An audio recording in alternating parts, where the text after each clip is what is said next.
फरा, बेटा मैं क्लॉक टावर के पास खड़ी हूँ, मुझे आके ले जा। यार मैं नहीं आ सकती, मैं सो रही हूँ, आप रिक्शा करवा के आ जाओ। बेबी का phone. Hello Shona. Hello baby. Baby मुझे यहाँ पे टैक्सी नहीं मिल रही, मुझे आके यहाँ से पिक कर सकती हो? हाँ मैं अभी आई, बस मुझे 2 मिनट दो। क्या हुआ आंटी? वो मेरी बेटी ने लेने आना था, लेकिन वो सो रही है, अब नहीं आ रही।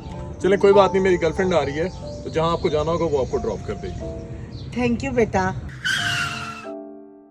आ जाओ बेबी। फरा, अम्मी। अम्मी